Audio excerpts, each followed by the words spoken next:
Behind the Decks.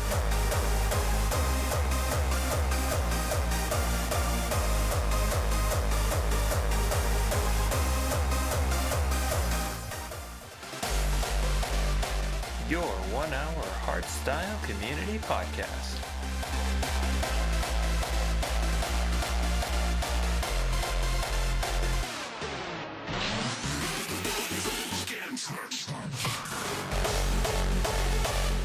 Featuring various guests and producers.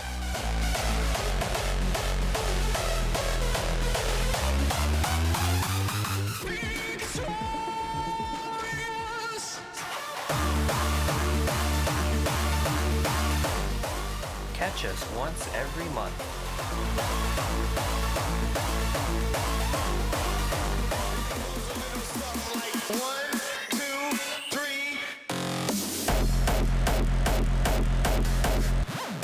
Hosted by Z-Man and Igno.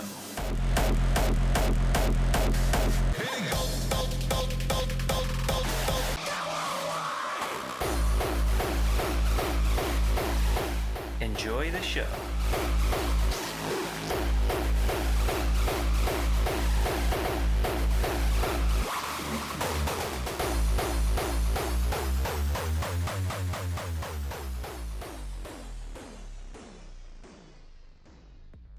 Alright, hello and welcome. This is our first episode of Behind the Decks, featuring myself, Z-Man. I have my other co-host, Igno. Hey everybody. And today we have our featured producer, Euphorizer from Sweden.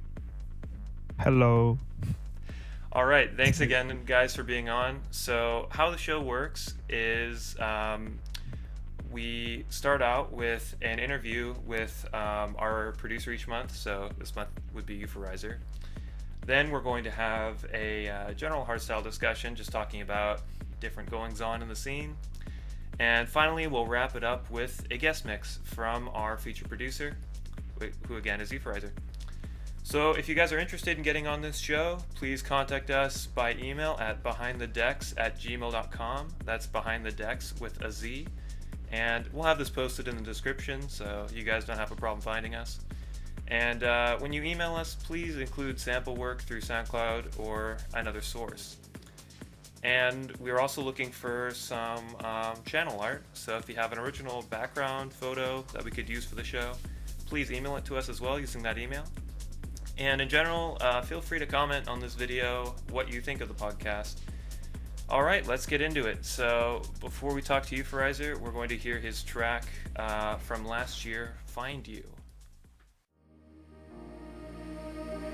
Lost in the ocean of things I should have said. Sailing alone on the waves of cold regret. I'm coming for you.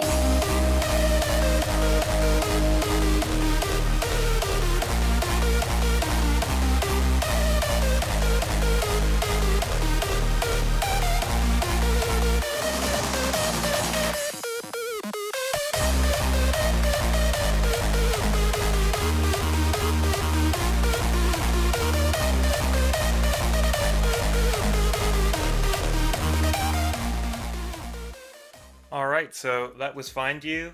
Great track, by the way. Thank you. Yeah, no problem. So, Euphorizer, please introduce yourself for us. Right. My name is Victor. I come from Sweden.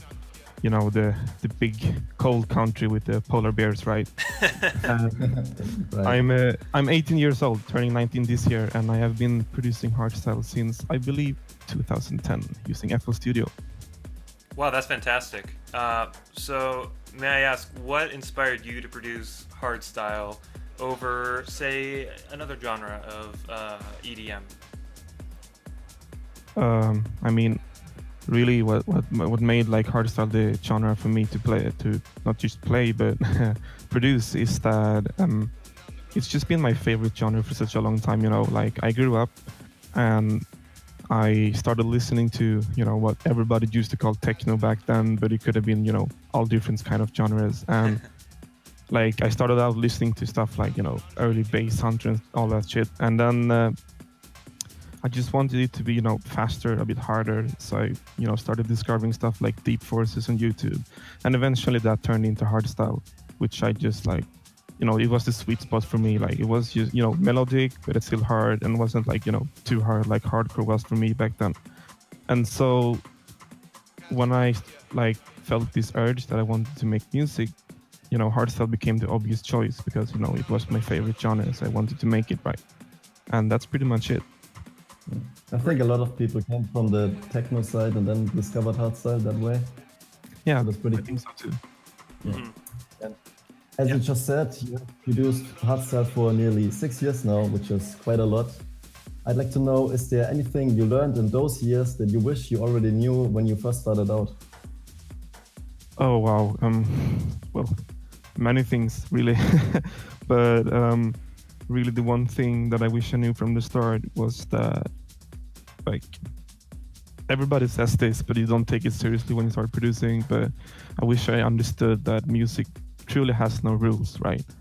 So, for example, like, when I started producing, I had all of these ideas and concepts of like, you can't do this or you can't do that. You can't use Nexus. You can't like layer this kick, or things like that, because then that would be like sample stealing or copying and all of that stuff. But as I kept on producing and learning more, I also learned that you can, take works by somebody else and then rework it and change it and be creative with it and create your own thing with it, and that's okay. But I didn't start experimenting that until like, way after I started producing, because I was so afraid of the concept when I started. So yeah, that's pretty much what I wanted to know when I started producing. Interesting. So if I may ask, how was your experience in the Tatanka remix contest that you entered and were one of the winners for? But before we go into your answer, how about we hear the track first?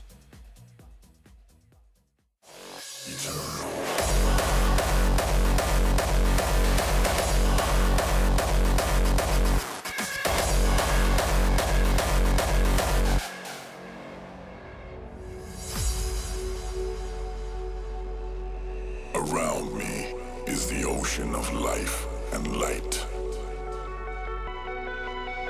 We are eternal.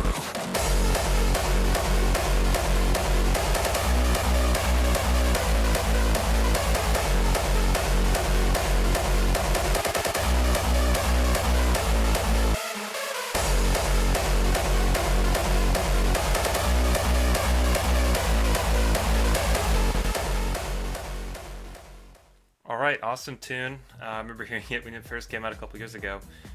So yeah, how was your experience again in the contest? It was... That's kind of hard to put in words. I mean, it was nice. Overall, it was nice, but especially because like that year specifically, I felt I had evolved a lot as a producer, but my productions weren't showing it. And like going into this contest, I really believed in myself, and I thought I would do it, like be the one that produced like one of the best, entries. And I did it. I proved myself, and I really had to push myself while doing it because I was really late into entering it, but I did manage to finish it. So it was nice.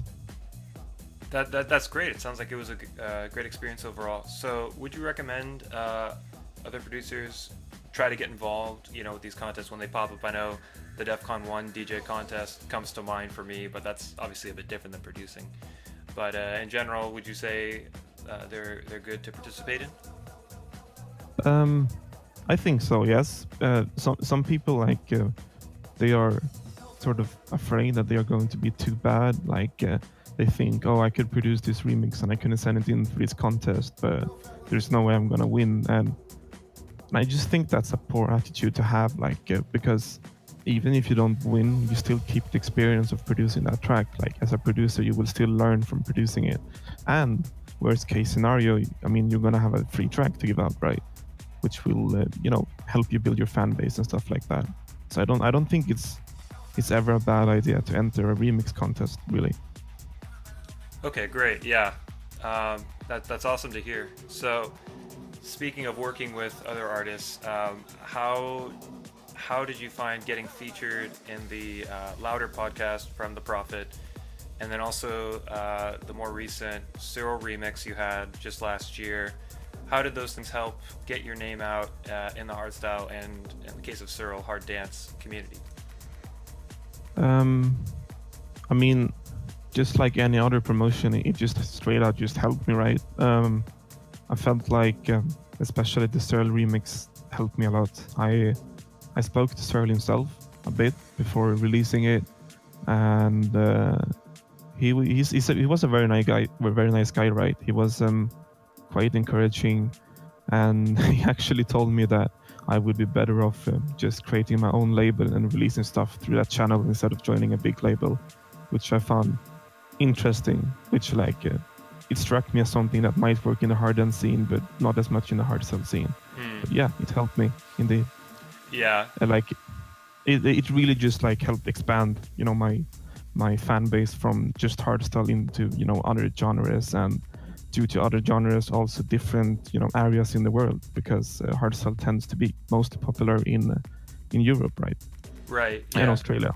And I know too that that track rather, I checked Cyril's SoundCloud. It has over, I think, 40,000, maybe 45,000 plays, which is really impressive. Yeah. So definitely, I mean, that's definitely a lot of people who, didn't know of you before, who just subscribed to Cyril on there. So yeah, that's great stuff. Yeah, it is. Yeah, speaking of other artists, you did a number of collaborations in your past. Now, I guess you didn't actually meet up with all of them in your studio, but rather work together online. So can you tell us a bit how that works out? Like, are you sending each other the files, or are you streaming your sessions, or how do you work together?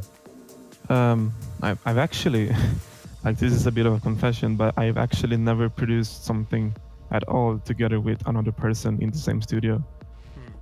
Mostly because hardstyle is not that big in Sweden, but it was a nice experience doing those collaborations. It has definitely not made me feel like I should never do them again. Rather, it has made me feel the opposite.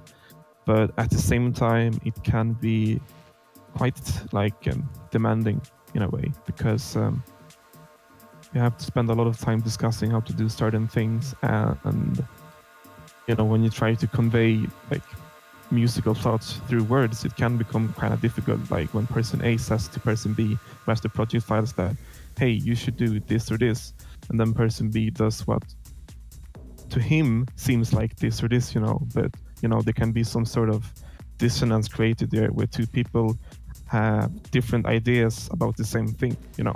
I can describe a sound to you, and you will think of it as a different sound than what I think of it as, right? That makes sense, I hope. Yeah, I guess if you're not sitting directly next to the person, you can show them what you're thinking of, and then he might interpret it in his own way and then produce another sound that you don't like or something, and then I guess it can get complicated. Yeah, exactly. It's a lot of back and forth and trial and error, but it works. It does. Yeah, cool.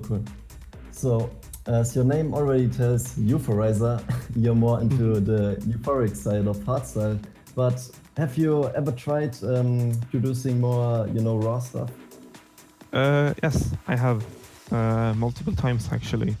Most prominently, it would have been my track Heavy, as well as two unfinished collaborations. One with the, I believe, Austrian bass producer Phoenix, and one with the Swedish bass producer Raw Infantry. Unfortunately, I've had to put both of those collabs on, on pause, sort of, because I've been busy doing other things. Yeah, exactly. But it was fun producing it. Raw is a very fun genre to produce. So in your free time, do you listen to Raw and Euphoric, or only to one side? Or what do you like personally when you're not producing? Well, I can't say I listen to mostly hardstyle these days, but when I do listen to hardstyle, it's not too surprisingly, mostly euphoric. But I listen to some raw because, like, every now and then there is this raw track that really just catches my interest and is really good in some ways to me. And then I listen to it a lot. But in general, I don't follow the raw scene too much, no. Oh, all right. So, lastly, looking forward, what are some of your goals for the future? Are you planning that you're getting signed by a big label, or maybe you want to play at a big festival in Holland?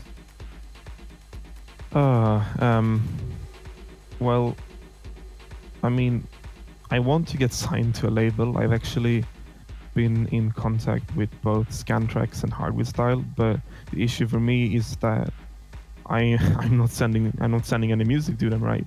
Because either I think the track is too bad, or I just don't find the time and the right sort of inspiration to start producing the tracks at all.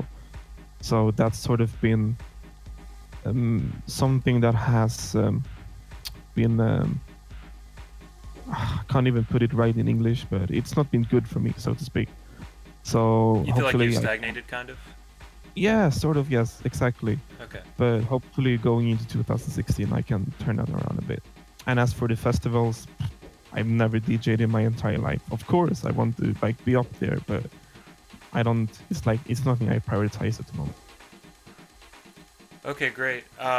Thanks again for joining us, and please, guys, tune in after the rest of our discussion today for Euphorizer's Guestmix.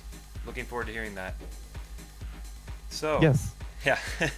So for our general discussion, just leading it off here, let's take a look back to 2015, and let's just go around and say what our favorite tracks were. We'll just do 5 tracks each. So I'll start. I'd have to say my top track of last year was Scantraxx Rootz, the Noisecontrollers remix of it that he did for his album. For a couple reasons.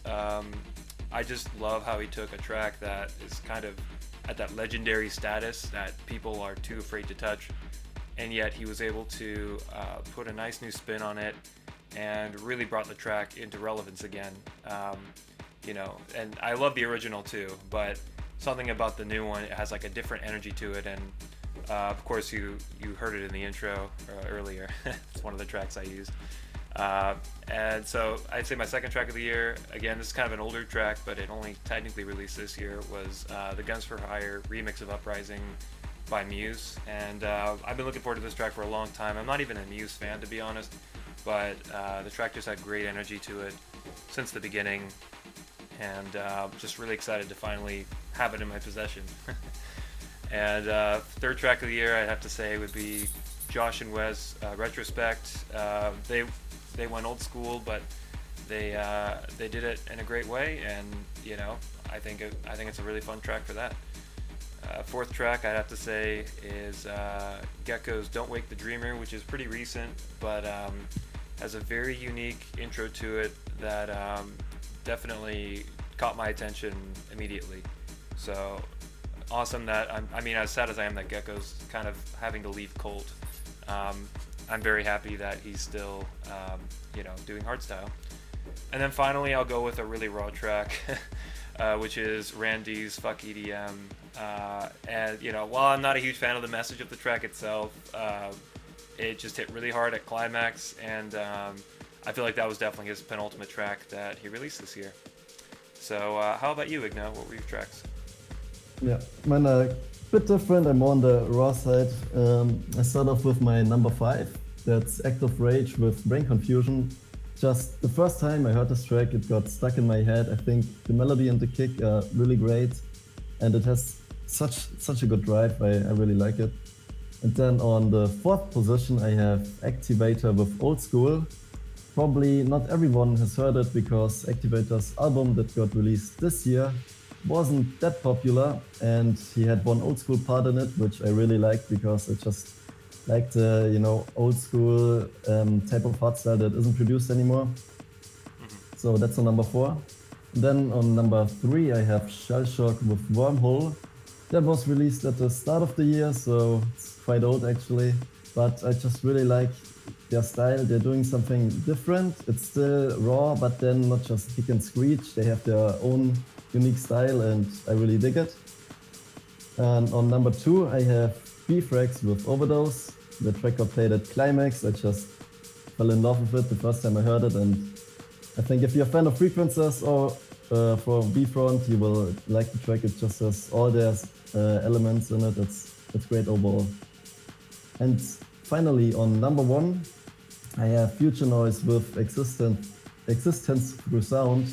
I absolutely love his music. The album he released this year was incredible. He can produce raw and euphoric, both styles, while still having his own unique individual style.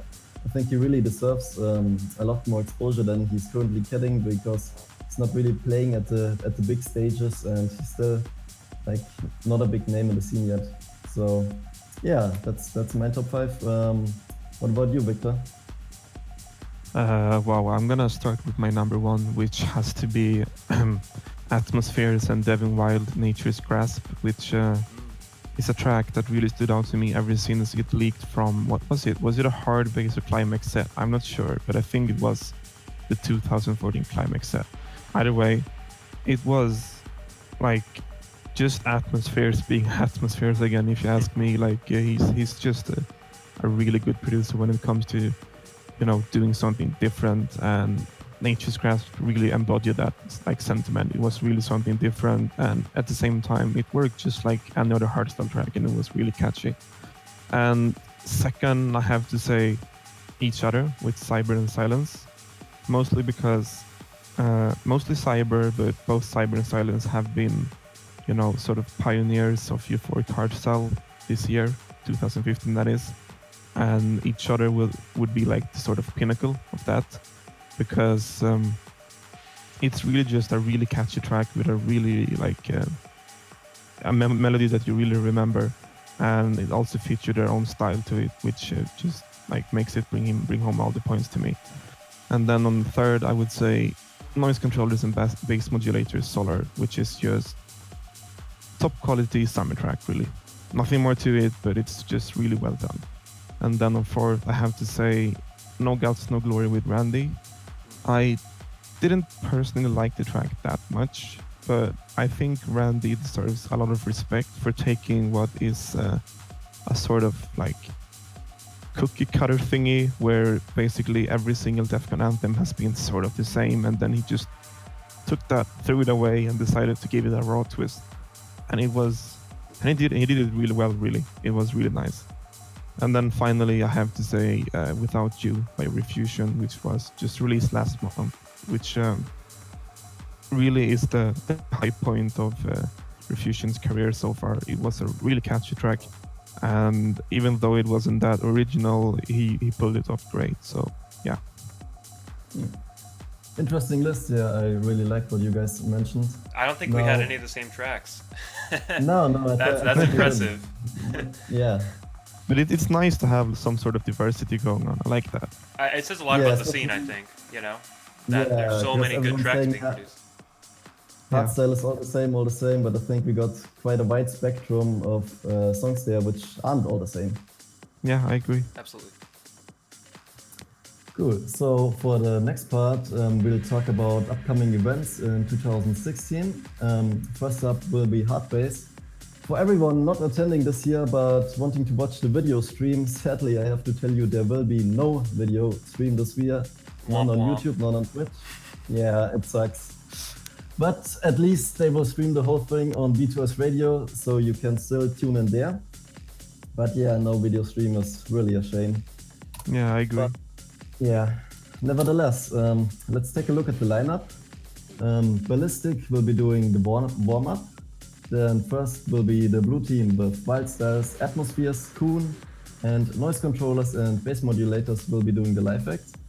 Follower up doing that is the green team with frontliner D-Block Estefan, Hard Driver, and Mean Machine, which is Zani and the Beholder. They will be doing the live acts. And the yellow team consists of Frequencers, Radical Redemption, Digital Punk, and Gunz for Hires as the live act. And finally we have the raw red team, Warface, Detox, and Delete. And 3, the hard way, will be doing the live act, which, in case you don't know, it's Regain, Chasing Pain, and Requiem. The whole thing will be hosted by Deviate, and it will be this Saturday. I think it's the 23rd of January. Yes. Yep. Yeah. So, yeah, let's start with the teams. What teams do you like the most? Maybe Seaman. Yeah, so for me, I'm really looking forward to Team Green, mostly because Frontliner, he always brings his A game to hard bass. His live act a couple years ago was definitely one of the best I've heard. And then last year with B Frontliners, B Front, that was another great live act as well. They had the spacesuits and all that. But they were also great tracks, of course. And D-Block and Estefan, I love seeing them at hard bass because, let's face it, they've kind of been venturing more into the house side of things, which is great for them. I have no animosity towards them, but it is awesome to see them at a huge event like hard bass still, getting the respect that those guys deserve for lots of great tracks they put in over the years. And running out the team, Hard Driver, I mean, what can you say about him? He released, it was I think 4 anthems 2 years ago. Just an incredible soundtrack feat in itself for one guy to do. And his music in general occupies a nice spot on the, between Euphoric and Raw for me. So yeah, just looking forward to seeing what all 3 of those guys have for us. And for my favorite live act, I'd have to say I'm looking forward the most to NCBM, because again, Noisecontrollers always has something great in store for live acts. And considering we didn't get a whole lot of new music at Climax, I'm thinking that he and Bass Modulators will have some big things to reveal for us this coming Saturday. Yeah, I just like I automatically am biased towards whichever team has Noisecontrollers in it, so that would be my pick. Like really, and especially together with Wild Styles, when you combine those two, it's like you always get magic when you combine those two, and like, it's just gonna be good. Like you could just put Noisecontrollers and Wild Styles there. That's enough. Kick out everyone else. It's gonna be good enough anyways. Yeah, well, up for me. yeah, Tuna also in there, and I think those two aren't that bad either. Absolutely not. Yeah. Yeah. So for me, it's the raw stuff again. The red team for the normal team, Warface, Detox, Delete, they all have their own raw style, but a bit different. Like Warface does more hardcore stuff, his kicks more hardcore like. Delete has those really huge punchy kicks, and Detox is getting pretty big. She also played last Climax, and I really like her stuff, so I'm definitely looking forward to that. But for the live acts, I'll have to go with Mean Machine, which is again Sani and the Beholder. They did a lot of tracks together early on. I think it was around 2007 or something. A lot of great tracks before Rawstyle was actually a thing. But they already had that more darker sound, and they also did a hard bass anthem, I think, in 2009 together, which was really awesome. So now seeing them back on the stage together makes me really happy. I'm excited for the new tracks. They already played a preview on the last Digital Punk podcast, which sounded really cool. And they also put up a YouTube page and started uploading their old tracks, which made me excited and hopeful that they will play some of the old tracks in the live set, which would be really cool. Maybe some re-edits or remixes for the live set. So I'm looking forward to that one. Yeah, that's it, I think, for hard bass, because unfortunately the anthems were not uploaded by the date we are recording this, because B2S is a little bit slow on that. That's a bummer. We actually checked, and last year they were uploaded 2 weeks before, and we're at 6 days and still nothing. So they're really procrastinating on it, or I don't know. It's too much to speculate about what could be going on there. But so Victor, what would you say? I think you mentioned your favorite team is Blue, but what would you say is the live act you're most looking forward to at hard bass? I'm actually like not too sure really, not too sure about that one. You mentioned NCBM, right? Yes. Yes. And absolutely. yeah, they are usually quite good. I mean, I don't really keep track too much of the raw guys, so can't really that's like okay, give too much of an opinion on that side. But I do know that NCBM has been great, and I did hear the nice words Noisecontrollers had to say about bass modulators in his documentary. So Yeah. I think I have to like put faith in that. Great. So one other event that I just want to bring up real quick, that's in a couple months from now, but we just had the lineup announced about a week ago, is for the upcoming American event, Basscon Wasteland. And it's quite a significant event, not only because of the lineup, but because it is the first ever hardstyle only 2-day event. So you don't have to go to EDC to get multiple days of hardstyle, or Tomorrow World or Mysteryland or any of those, which is great. And just going through the lineup real quick, we have Adrenalize, Audio Tricks, Bioweapon, Code Black, D-Block and Estefan, The Tweakas, Isaac, Digital Punk, Gammer, who's Happy Hardcore, Max Enforcer, Notorious 2, and rounding off with Stephanie. So yeah, that's I think a total of 12 artists. So let's just, I mean, Bioweapon for one, I'm just speechless that they're actually going to be coming over here, because I don't even think they've been to Australia yet, and I certainly didn't expect them to be there. So I think that's a huge deal. Personally, I'm really looking forward to hearing them at the event. And what do you guys think about, in general, this kind of event, like an event of this magnitude coming to the US? I think it's great that the US is getting another big event outside from Qdance, because usually it's just Qdance coming over, but not other companies. So I think that's great, because then there's also a bit competition on the market, and maybe other people will join in, because NA, like, you guys don't really get that much events throughout the whole year. And also the lineup is pretty stoked, like Bioweapon, for example, that's really huge that they are coming over there. So yeah, I'm quite happy for you guys. Yeah, and also, I should mention real quick, so Notorious 2, for those who don't know, again, this was just in the latest Digital Punk Unleashed podcast. We don't know who they are, but there's a lot of rumors and speculation as of right now that it is The Pitcher and Lady Faith. So yeah, we'll have to wait and see. If you listen to the tracks, it sounds a lot like The Pitcher, especially when you heard his last track, Those Summer Nights, or his album. It really sounds a lot like him. And I mean, it has to be a female on the other part, because if you listen to the podcast, there's one guy and one woman talking. So it's probably Lady Faith, because I don't really know any other female producer that it could be, because I don't think it's Detox. Yeah.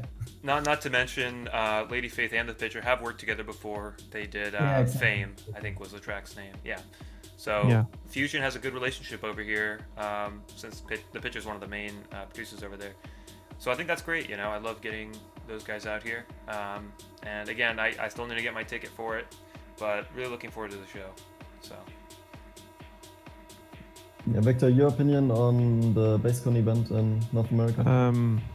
I think it's great. Like there isn't too much to say about it. It's just good all around, really. Like. Yeah, so you're not one of those guys that says hardstyle has to stay in Europe.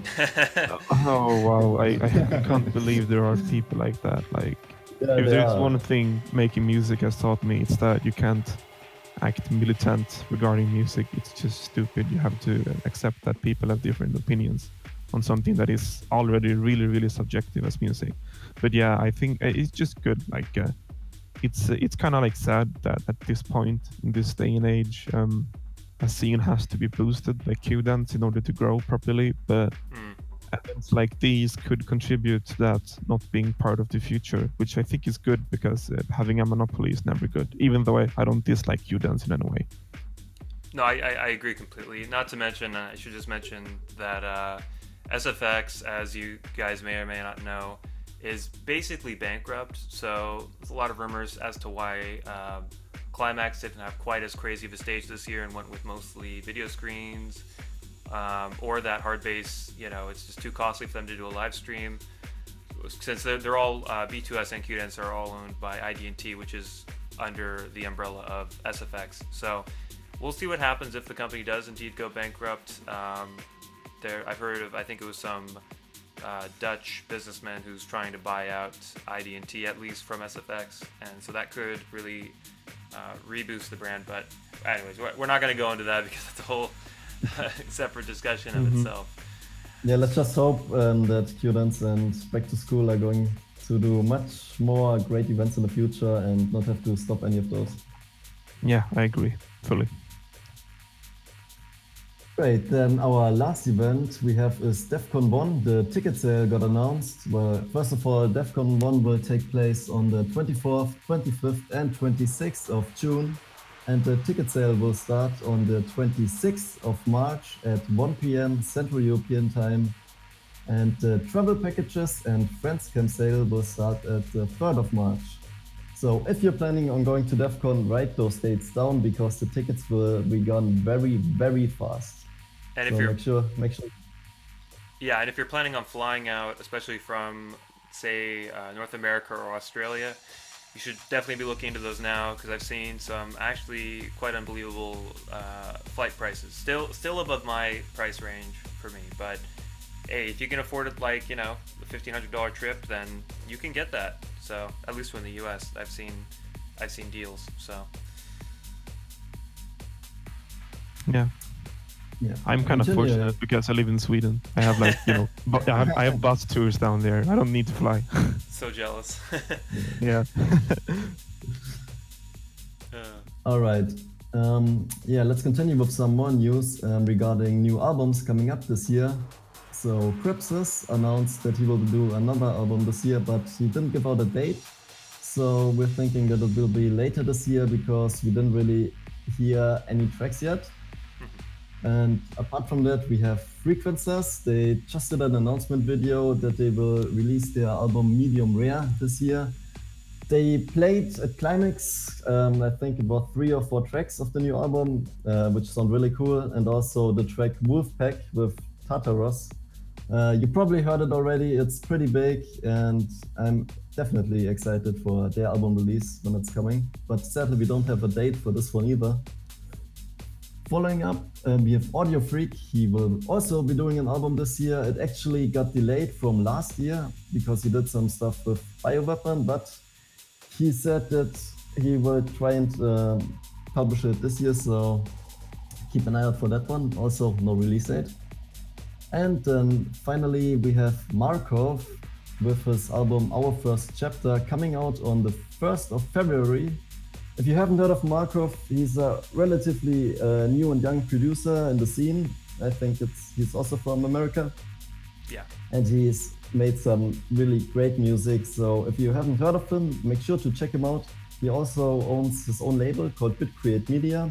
A lot of really talented producers are on there. So if you haven't heard of him or his label, make sure to check this one out after the show. And then we have another news for you. It's Frantic signing to Dirty Works just last week. They already put up a preview of his new song. It's called Glowing in the Dark. It's not so much his Frantic style, but it's still a good track. So if you haven't heard of that one, check him out, definitely.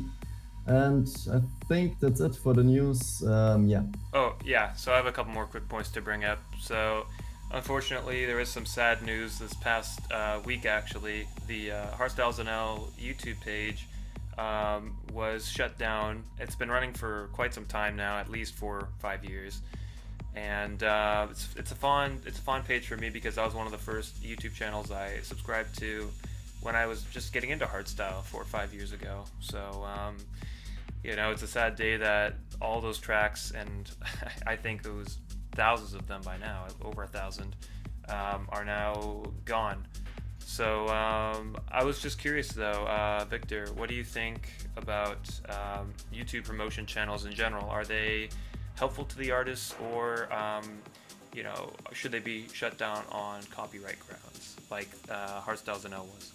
Yeah, it's sort of a tough tough question to answer, but in a way, I think promotion channels should be up. But as much as I personally don't like this channel, HardstylezNL, being shut down, it was kind of rightful in the way that he was uploading entire track collections in proper quality to YouTube. And the reason it was shut down is because as of lately, labels have decided that, not just as of lately, this is something that has been coming like the past 3 years. Like labels have been starting to, engage with YouTube more. They are uploading tracks more often and more consistently, and longer previews and all of that stuff. Like it's not even like that unlikely to hear almost complete tracks from labels these days, and I think that's a good thing. So the reason they want to like shut down channels like HardstylezNL is because obviously, like if you're on YouTube and you want to hear, say, the latest Noisecontrollers track, you should be looking for, the official previews of his songs instead of like complete songs on a promotion channel like HardstylezNL. But at the same time, I think it's a good idea to have promotion channels, but it has to be done like Euphoric Hardstyles or the Hardstyles Music or Legendary Uploads, where basically they work together with upcoming producers to promote their tracks, and at the same time, I know Euphoric Hardstyles work together with either labels or artists to upload even the more professional stuff and have permission to do it at the same time. I know that Euphoric Hardstyles has talked before on, I think, his Facebook that he's gotten strikes in the past, and he immediately, though, will take the song down and basically work out the dispute, so his channel is never in danger of shutting down. And it sounds like HardstylezNL was just kind of doing his own thing for the longest time, and only now has finally been punished for it. So, it is hard to say, though, morally, if it's right or not. But I do think that these channels and ultimately do more good than harm, because at the end of the day, YouTube is a great place for bringing in new people to the genre. Like, people will just stumble on hardstyle. For example, I think you could easily do it just by looking, if you're a Showtek fan, like modern Showtek that is, you could stumble on some of their older stuff and then like, this is interesting, and before you know it, you're in hardstyle. Yeah. So, but what do you think about it, Igno? I don't know. It's really hard to say, especially nowadays with Spotify being so popular. I think that people just want to quickly stream their music somewhere, and when they take all the stuff down on YouTube, they will just migrate to Spotify. Although they usually don't have the full versions on there, I don't think it matters too much. I think the promotion is just good overall if the people that are listening to the songs check out the artist afterwards and not just download their stuff from YouTube, obviously. Yeah. But then again, like Victor said, if the labels try and engage more with those social media platforms and upload more and longer stuff, then maybe we don't even need those promotions channels that much, because the labels are doing the work for us. But right now that's not 100% the case, so I still think it's good to have them around. So I was kind of sad to see that it got shown, but I also can understand it from a copyright perspective. Yeah, at the very least, I think it's great for up-and-coming producers. So wanted to cover one more topic real quick here. So this is a bit of an old one from just after Christmas last month, but Headhunterz made a very interesting post directed towards the hardstyle scene, and basically, to sum it up, he just says that he doesn't want the fans to see him changing genres as a goodbye, and that he just does what he feels like doing, ultimately, how he emotionally feels. But it's just, I find it interesting because, you compare Headhunterz to Showtek, who of course were also at the top of the scene when they left, and they really haven't communicated at all to hardstyle fans. They just said, look, we're house now, and this is how it's going to be. But Headhunterz, he keeps coming back, and I don't know if it's because he wants to, but I do see him responding to posts fairly often, saying thanks to when people say, you mean so much to me in hardstyle and all that. So what do you guys think about this? Am I reading into this too much, or you know, is he still potentially going to make a comeback someday? I don't know. But I think that if he feels like producing it, then he's going to be doing it. But right now we are in or he rather is in a position where he just doesn't feel like genuinely interested in the genre or to produce or make it, write it anymore. And that's from a producer's perspective, I can totally understand that. And I'm always been the one to think that as a musician, you are not obligated to write music for anybody but yourself. Right. Unless you are being like contracted, of course, but that's a different case. So I think like he's rightfully in what he says. I've always been an opponent of those people that hate on him for leaving hardstyle. I've written about it on my fan page in the past. I think people are really, really stupid when they hate on him. Like, I can understand you're sad that your favorite artist isn't producing the music you like anymore, but as I said, he isn't obligated to do that, so, you know, deal with it. Mm-hmm. Yeah, what do you think, Igna? Well, unless Eddie Shaves said he's not coming back. Yeah, because I don't know. I get his post and I get what's he feeling, but I don't really think that he will come back. And also, if he would really do it, I think he would get so much hate still from the community, and that would just not be healthy for him, because I don't think he deserves any of the hate he's getting. He's doing what he does, and if you don't like it, well, then don't post on his Facebook page or something, because, you know, he's just doing what he does and what he loves, and that's okay. He's not obligated to do hardstyle until the end of days. That's not what he has to do. He should just produce music that he likes, and maybe one day, in, I don't know, 10 years or something, he will say, hey, hardstyle is at a really nice place right now and I wanna try it out again, and then he does. That would be really good, but I don't think that he will come back in anytime soon. Yeah, I'd say real quick, the closest thing we've seen to that was a picture he posted. Well, actually, Wildstyles posted this picture originally, and then he posted it a day after, of the two of them working in the studio again. But of course, we know Wildstyles has been doing some experimenting of himself, so with his own styles. So, I mean, I really don't think that means too much, but you know, I'm still holding out hope. You never know what can happen, right? I mean, I'm not going to say it will happen, but we've seen him. He still plays hardstyle at shows, and there was a video recently from a New Year's Eve party in Vancouver where he's dancing on the decks when TNT, who were also at this same event, were playing the Summer of Hardstyle. So clearly, I think he still has fond memories of the sound, and he said that himself. But again, really only time will tell if he does end up getting tired of house or whatever. Maybe he'll move into something totally unexpected like psytrance, which would be quite interesting. But yeah. Yeah, I think that's it for the second part of our show. Now, before we play your mix, Victor, do you have any last words to the listeners? I would just like to thank you, for tuning in. I would also like to thank you too for hosting this, planning this, and allowing me to be part of it. Yeah, no problem. It was nice to have you here. Yeah, thanks. And hopefully, when you listen to my mix following this, you will enjoy the 2 new tracks that I'm going to be putting in it that I haven't really shown off yet.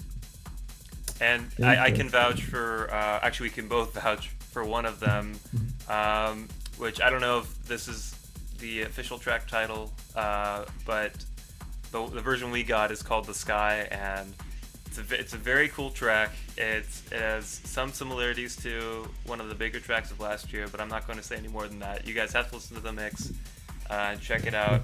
And again, Victor, thank you so much for coming on the show. I really do wish you the best. I think you're one of the I genuinely think you're one of the few guys who has not been signed yet, who really has, for lack of a better word, been robbed. So thank you. I hope that you are able to send more demos into Hardwood Style or Scantraxx or Dirty Works or wherever, and and even if it's at one of the sub labels, right? Like I forget what it's called on Dirty Works, but I know there's like Scantraxx Dirtyworks Silver. updates or Right. things like that. Yeah, Or like Scantraxx Scantraxx Silver. Yeah. So I mean that's where Adrenalize got to start, and I feel like you're there pretty much. So again, Thank you. at the end of the day, it does come down to a little bit of luck. It's what the people in charge of the label are looking for. But yeah, again, thanks again for all the advice. And do you have anything else to say now? Yes, one last very big thing. Make sure to check out Euphorizer's Facebook and SoundCloud page. We leave the link for that one in the description of the YouTube. So after you listen to this mix, definitely check him out, give him a like. Absolutely. Yeah, I was just like about to mention that, like.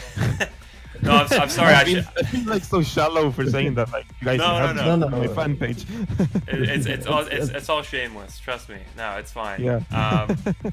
But yeah, I mean, it will be in the description. So you guys will get to see that.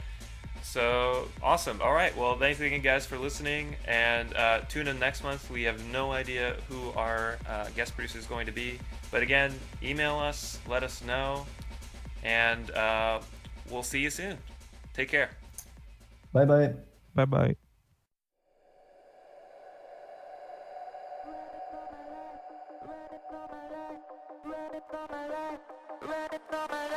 I thought that you would understand if I was fragile in your hand. You looked away when I was lost, just another day and I needed you most.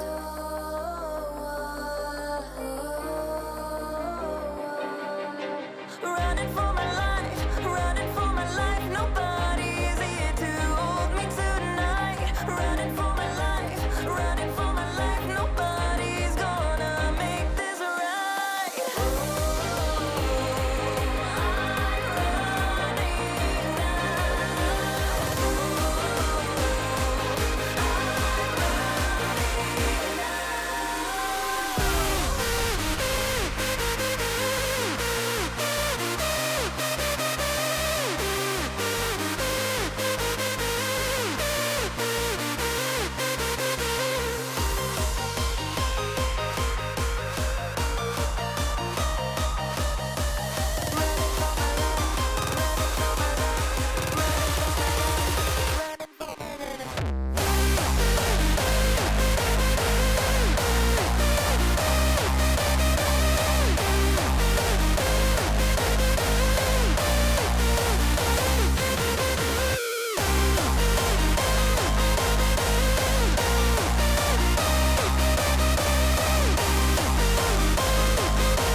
I got news for you, we gonna pull this through. Yeah, we gonna dance the night away. It's how it all begins, nobody's leaving now.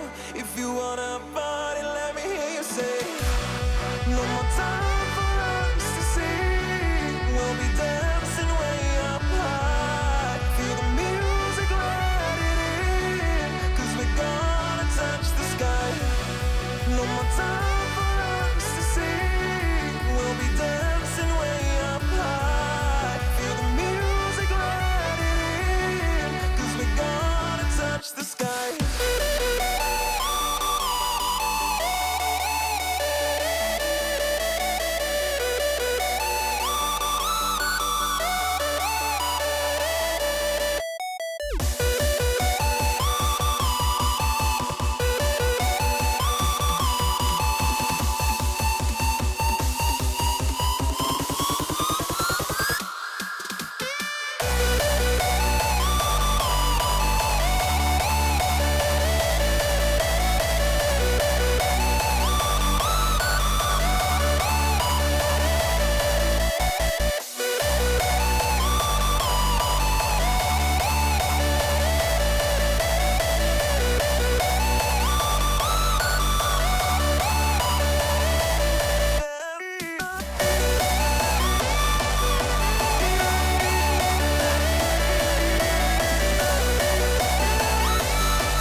Around me is the ocean of life and light. And no matter how far I travel, the seamless horizon explains the secret. There's no beginning, there's no end. We are eternal.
That's it for our first episode of Behind the Decks. If you enjoyed the show, please tune in next month. This is Z-Man signing out.